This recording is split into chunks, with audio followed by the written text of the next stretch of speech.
All the best. Kia ora tātou. Mr. Speaker. Honourable Chris Finlayson. Mr. Speaker, I thank previous speakers and, like them, welcome the representatives of both iwi who have travelled for this very special occasion from their home in the centre of the universe.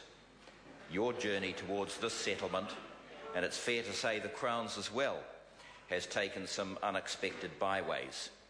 From the inception of the push towards settling Central North Island claims back in 2002 to the developments last year, you've been at the forefront of settlement negotiations.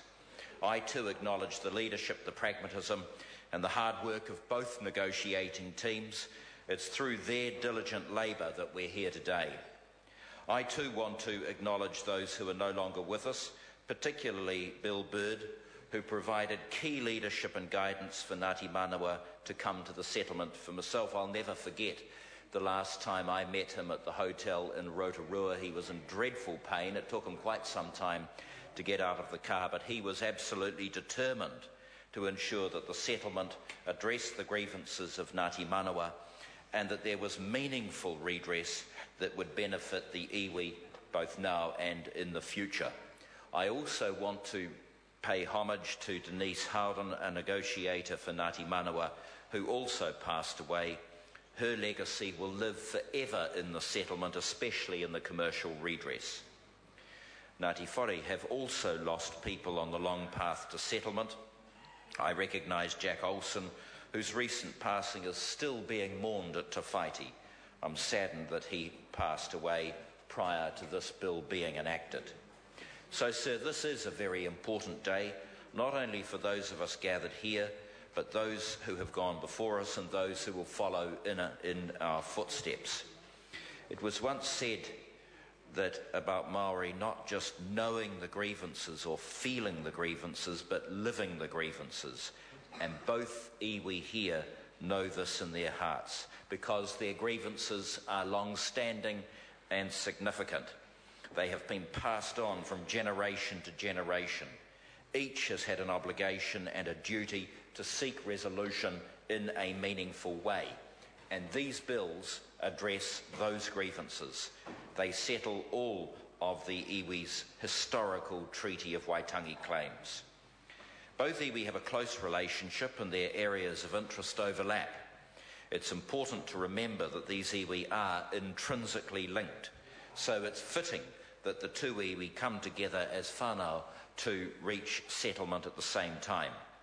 In November 2003, the Crown recognised the mandates of Te Runanga o Ngati Manawa and Te Runanga o Ngati Whare, and negotiations began with the signing of joint terms of negotiation in 2004. Both iwi were part of the CNI collective, whose forestry claims were addressed as part of that settlement. And since the CNI settlement, Ngati Whare and Ngati Manawa have progressed largely in parallel to complete their comprehensive settlements. In 2009, the Crown and Te Runanga o Ngati Whare and Te Runanga o Ngati Manawa signed separate deeds of settlement to settle all of their outstanding historical Treaty of Waitangi claims. It's significant and a reflection of their long-standing whakapapa ties that these two have travelled through the legislative stage together in this settlement bill. I now want to turn to each of the settlements, sir. The lodging of the Y66 claim some 25 years ago started the journey for Ngati Whare.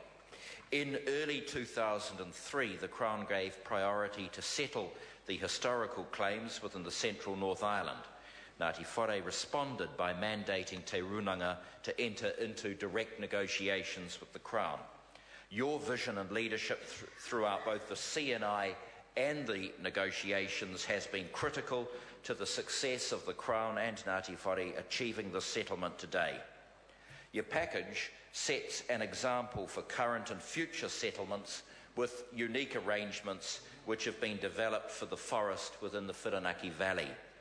Co-governance of the forest park centres on development of a conservation management plan approved jointly by the Crown and Ngati Whare.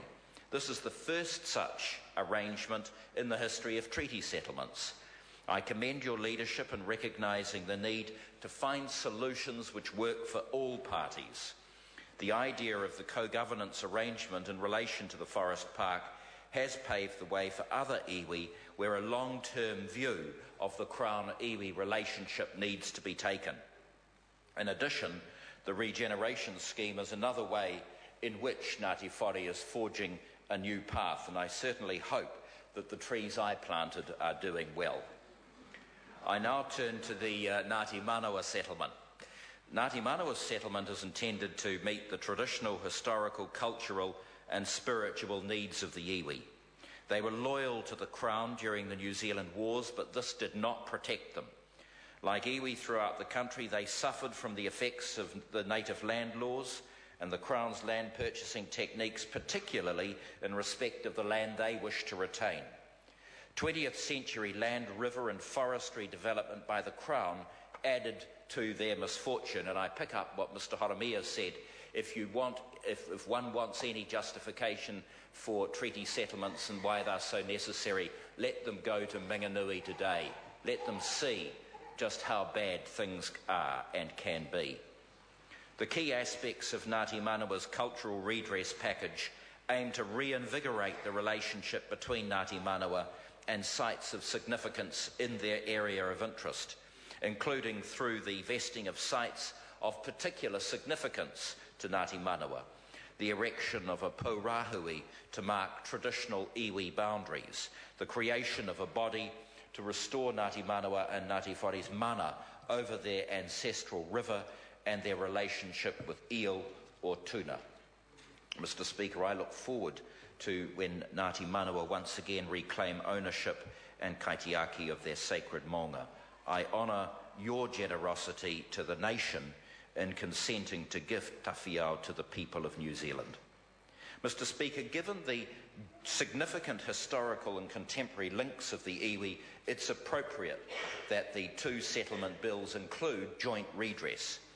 In a spirit of pragmatism and fellowship that's been ever present in these negotiations, both iwi jointly negotiated the return of 4 sites which will be vested in the names of their ancestors.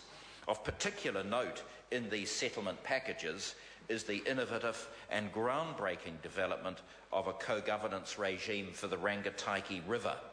Both iwi broke new ground with this redress, the redress providing for new engagement between iwi and local government developed by you has become the model for treaty settlements and has been sought after in all subsequent negotiations. It's typical of the generous nature of your negotiations that you have sought to include all iwi with interest in the Rangataiki River in this redress. Mr Speaker, both iwi told me how important inclusiveness is to these arrangements, and I understand seats are available for all iwi with interests to be provided through their own settlements. In conclusion, Mr Speaker, the Crown is acutely aware when it enters into negotiations that full restitution is impossible.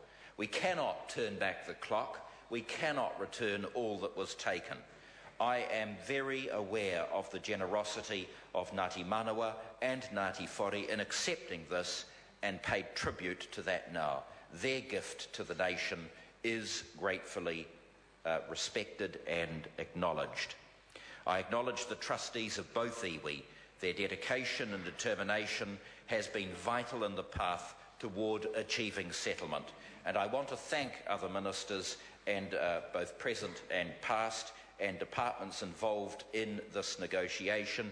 Many people from across the political spectrum have made important contributions to this settlement over the years. As has oft been said, while individuals, companies and governments come and go, the iwi will always remain. And I very much look forward to keeping in touch and to seeing your iwi prosper and grow in the years to come. Honourable Nanaia Mahuta.